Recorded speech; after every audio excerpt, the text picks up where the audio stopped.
It all began on a sleepless night that would change everything. I was lying in bed, staring at the ceiling when my phone buzzed with an unfamiliar number flashing at 2 a.m. My heart sank as I watched my husband stir beside me, reaching for his phone with a guilty look etched across his face. The message disappeared as quickly as it came, but the damage was done. My mind raced with suspicion and dread. That was just the beginning of the unraveling. A few days later, while folding his clothes, I found something even more unsettling. A crumpled hotel receipt buried deep in the pocket of his suit jacket. The date on it matched one of his so-called overtime nights at work. Yet there was no explanation for why he'd need to stay overnight at a luxury suite downtown. And then there was the money, or rather, the lack of it. He claimed he'd been working extra hours to secure a promotion, yet our bank account showed no sign of improvement. Every fiber of my being screamed betrayal, but I needed proof before confronting him. Little did I know the truth would be far worse than I imagined. The tension in the room was already suffocating when, out of nowhere, Sydney's phone rang. A shrill, piercing sound that shattered the fragile illusion we were desperately trying to maintain. Her eyes darted toward the device on the table as if it were a ticking time bomb. My husband, Alex, froze mid-sentence, his face pale and glistening with sweat. I could see panic flickering in his eyes like a trapped animal searching for an escape. Before Sydney could silence the call, the screen lit up with an unfamiliar name: Betty. The air seemed to thicken further, pressing down on all of us. Alex opened his mouth to say something, but quickly shut it again, his jaw tightening. Just then, another interruption sent my heart racing. A series of sharp knocks echoed through the door. 3 loud raps, followed by 2 softer ones, repeated over and over, growing more insistent with each passing second. It felt deliberate, almost mocking. "Who is that?" Alex whispered hoarsely, his voice trembling. No one answered. Instead, the lights began to flicker, on, off, a chaotic strobe effect that made the room feel like a scene from a horror movie. Shadows danced wildly across the walls, distorting our features into grotesque caricatures. For a moment, I thought I saw guilt etched into every line of Alex's face. In the chaos, something slipped. As Alex leaned forward to steady himself against the table, his lips parted and he murmured, "Sis," before catching himself just in time. But it wasn't Sydney's name that almost escaped him. It was hers. Betty. My stomach churned violently as realization dawned. He hadn't been playing along. He'd truly mistaken her for someone else. Someone whose presence lingered far too close to home. Before I could process this betrayal fully, my phone buzzed violently in my pocket. A video call notification flashed on the screen. It was Laura, or rather, me. My alternate self had chosen the worst possible moment to intervene. Alex stared at the phone in sheer terror, his hands shaking so badly he nearly dropped it. "Answer it," I hissed, forcing calm into my voice despite the storm raging inside me. He hesitated, then reluctantly accepted the call. His face appeared on the screen, nervously attempting to smile while sweat dripped down his temples. "Hey, honey," he stammered, avoiding eye contact with both versions of me. But fate wasn't done tormenting us yet. Just as he ended the call, I noticed something that turned my blood to ice. A faint red smudge on the collar of his shirt. At first glance, it looked like nothing more than a stain, but up close there was no mistaking its origin. Lipstick. Not mine. A deep crimson shade that screamed seduction and deceit. I reached out slowly, my fingers brushing against the fabric as though confirming its reality. When I pulled back, the evidence was undeniable. Alex followed my gaze and paled even further, his Adam's apple bobbing as he swallowed hard. "Explain this," I demanded, holding up the damning proof between two trembling fingers. The words came out low and dangerous, laced with venom. His eyes darted around the room, searching for an excuse, but none came. Sydney shifted uncomfortably beside him, clearly unsure whether to intervene or flee. The knocking resumed outside the door, louder now, accompanied by muffled voices demanding entry. Were they here for us? Or was this some cruel twist of fate meant to drive us deeper into madness? The moment the truth began to unravel, it felt like time itself had slowed down, each second stretching into an eternity. The camera I had so meticulously hidden, a tiny device tucked behind a potted plant, chose that exact moment to malfunction. Its red light flickered once, twice, and then went dark, leaving us in a silence thick with tension. Alex's face turned ashen as he realized the game was up. His eyes darted around the room like a cornered animal searching for escape routes. "You think this is over?" he spat, his voice trembling with desperation. Before anyone could react, he lunged toward the door, knocking over a chair in his haste. But Sydney— no, not Sydney anymore. She was just another actor hired by me— blocked his path, her expression unreadable. And then came the twist none of us saw coming. The real Sydney walked in. Yes, the Sydney. Alex's actual sister, whom I had secretly paid to play along. She stood there, arms crossed, her eyes blazing with fury. "What have you done, Alex?" she demanded, her voice slicing through the chaos like a knife. For a moment, no one moved. It was as if the air had been sucked out of the room. Alex froze mid-step, his face contorted in disbelief. How did you find out?" he stammered, looking from one woman to the other, his mind clearly struggling to process the betrayal unfolding before him. But fate wasn't done playing its cruel tricks yet. In a sudden burst of rage, Alex pulled a small pocket knife from his jacket, a relic from some forgotten past, and pressed it against his wrist. "If I can't have control, then what's the point?" he shouted, tears streaming down his face.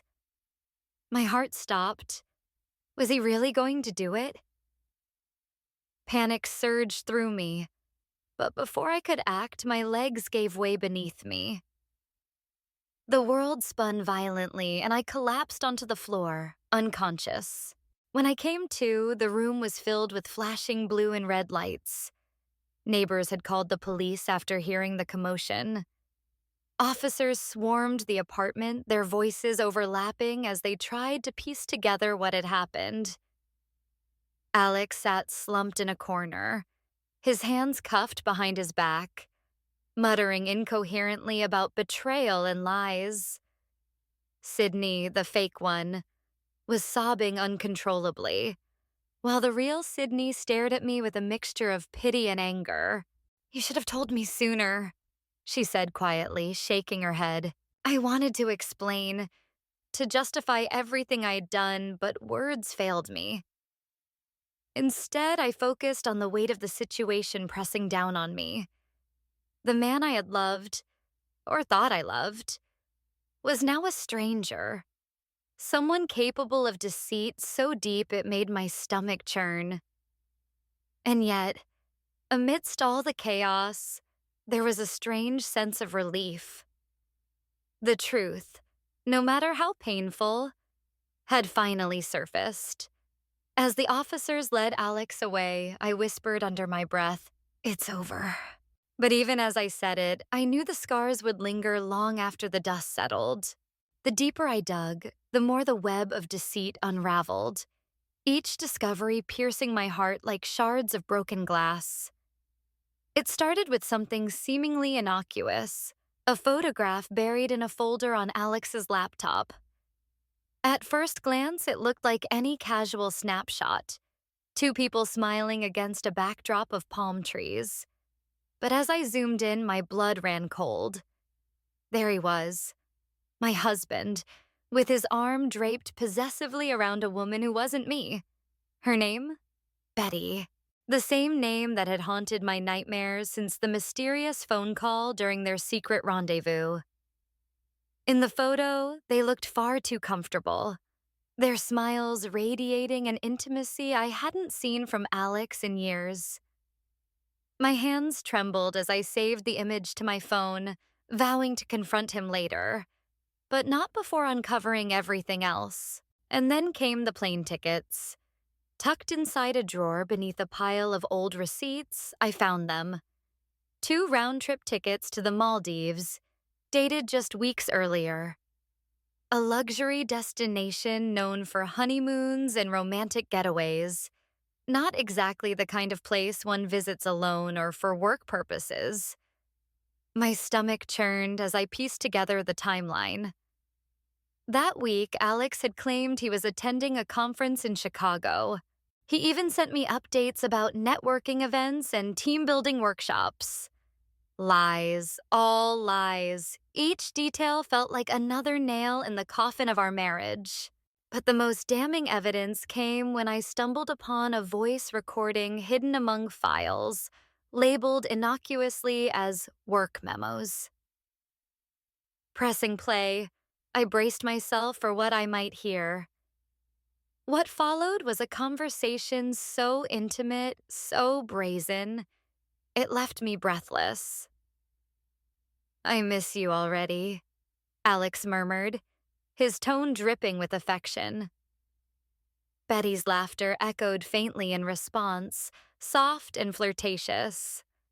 They discussed meeting again soon, exchanging promises of secrecy and stolen moments. Every word was a dagger twisting deeper into my chest. How long had this been going on? Months? Years? As if these revelations weren't enough, my investigation into Alex's work life revealed yet another layer of betrayal. His meticulously crafted schedule, a facade designed to make him appear dedicated and hardworking, was nothing but a fabrication. With access to his company email, thanks to a password reset request conveniently forgotten, I uncovered falsified timesheets. Entries detailing late-night meetings and weekend shifts were entirely fabricated, corroborated by no one except himself. The truth became clear. Alex wasn't putting in overtime. He was creating alibis. Then there was the hotel near his office, a discreet establishment barely 5 minutes away from his workplace. Security footage obtained through a private investigator confirmed my worst fears. On multiple occasions, Alex had checked in under different aliases, always accompanied by someone whose face remained obscured. Yet given the context, I didn't need to see her features to know who she was. The pieces fit together perfectly, painting a picture of calculated infidelity. To add insult to injury, colleagues began dropping hints. Subtle at first, then increasingly blatant. One coworker casually mentioned how Alex often disappeared early, only to return late without explanation. Another joked about his mysterious appointments, attributing them to clandestine business dealings. But their words carried undertones of suspicion, confirming what I feared all along. Even those within his professional circle sensed something amiss. Each new piece of information tightened the knot in my stomach, amplifying the storm raging inside me. By the time I confronted Alex, armed with photos, tickets, recordings, and documents, I wasn't just angry. I was devastated. Devastated by the sheer magnitude of his betrayal, by the realization that the man I loved had transformed into a stranger capable of such calculated deceit. And yet, amidst the pain, a strange clarity emerged. This wasn't just about proving his guilt anymore, it was about reclaiming my dignity and sanity. The storm that had been brewing for months finally reached its crescendo in a single chaotic night. After the confrontation with Alex and Sydney, the real one this time, Alex bolted out of the house like a man possessed. His car screeched down the driveway, tires squealing as he sped away, desperate to escape the truth closing in around him. But fate, it seemed, had other plans. Not even 5 minutes later, I received a call from an unknown number. A shaky voice informed me there'd been an accident. A reckless driver had crashed into a lamppost just blocks away. My heart sank as they described the vehicle. A silver sedan matching Alex's car perfectly. Rushing to the scene, my legs felt like lead, each step heavier than the last. When I arrived, paramedics were already tending to Alex, who lay slumped against the steering wheel, blood trickling from a gash on his forehead. Though shaken, he was alive. The sight of him bruised and broken should have filled me with relief, but instead it only deepened the chasm between us. As I stood there, clutching my coat tightly around me, something inside shifted. My stomach churned, not from fear or anger, but from a strange new sensation. It wasn't until later that night, sitting alone in the hospital waiting room, that I realized why. Two faint pink lines stared back at me from a pregnancy test I'd taken earlier that day. In the midst of betrayal and chaos, life had chosen to bloom within me. The irony was almost too cruel to bear. Before I could process what this meant, both our families descended upon us like vultures circling prey.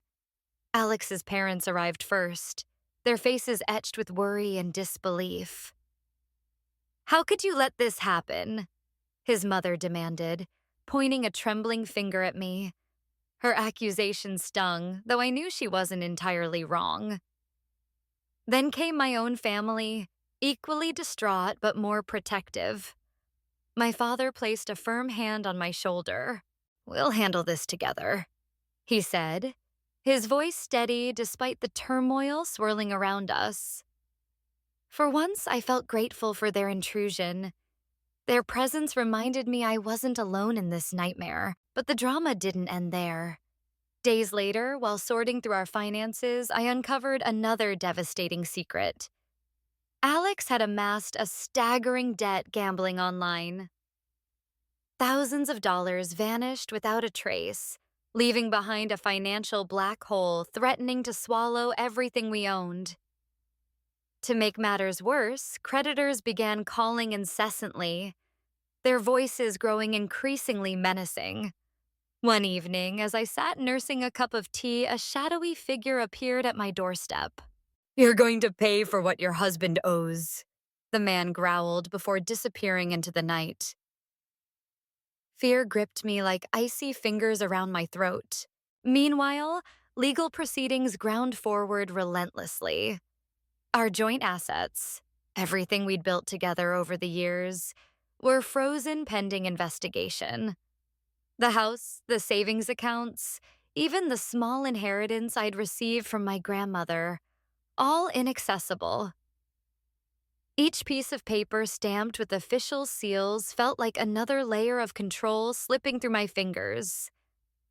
And yet, amidst the wreckage, clarity emerged.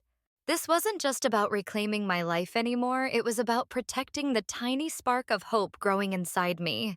As weeks turned into months, the full weight of Alex's betrayal settled over me like a suffocating blanket. He wasn't just unfaithful. He was reckless, selfish, and destructive. Yet strangely, I found strength in the ruins. With no choice but to rebuild, I resolved to face whatever came next. Not just for myself, but for the child who would soon depend on me entirely. Though the road ahead promised hardship, I knew one thing for certain. I deserved better. Better than lies. better than deceit, and better than a love that had long since turned toxic.